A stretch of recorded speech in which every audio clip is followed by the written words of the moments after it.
Coke is the elected governor of Washington State. You wouldn't know it. During the run-up to the election, they kept Inslee, who will be referred to this moment forward as Puppet, in the basement, just like they did Corn Pop, using the COVID-19 political virus as cover. Because nobody wanted to hear what those two idiots had to say. And to prove that point for Puppet, the few times they were allowed to have rallies, it was noted on the news, only because there was nothing else to report, that there were more reporters at Puppet's rallies than there were supporters. But at Culp's rallies, there were traffic jams and parking problems. So when they announced on the news, approximately 3 months before the election, that Puppets predicted to lose by a landslide, this made sense. Approximately 1 month before the election, the DNC stopped paying for all advertisement for Puppet. Now, this is obviously so noticeable that's noted on every news station. Why would you stop paying for advertisement right before the election? And that's when I knew that the DNC had decided to cheat. And to them, that was like throwing money away paying for the advertisement because they already made the decision to cheat.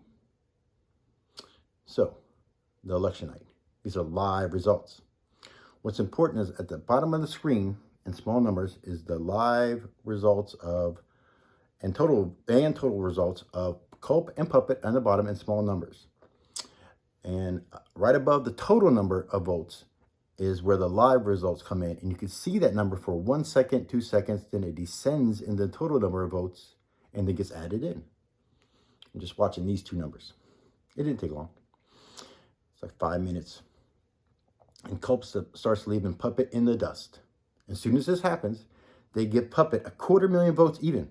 And I said, well, they couldn't have made that any more obvious, especially since up to that point, I think the highest number of votes that came in was like 64,000. But I keep watching it. These 250,000 fraudulent votes for Puppet does nothing to stop the real votes coming in for Culp. And it easily overtakes it in about 30 seconds. When this happens, they give Puppet 100,000 more votes.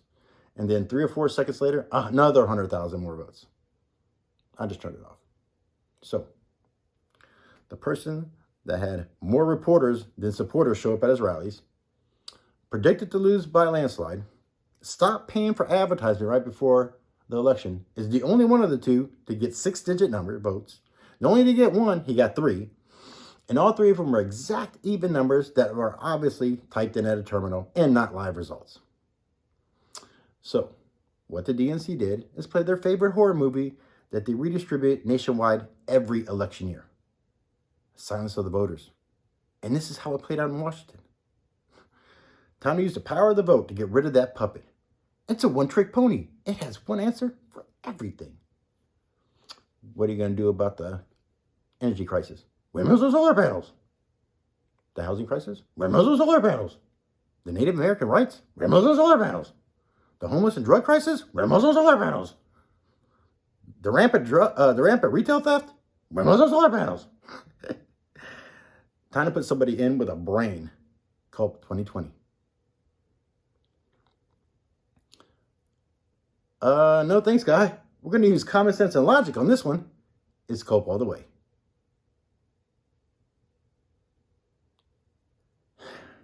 You know what, guys? Culp is sitting better by the second. We didn't vote the DMRAD in, so we got the stolen election. Culp is the elected governor of Washington State. You wouldn't know it.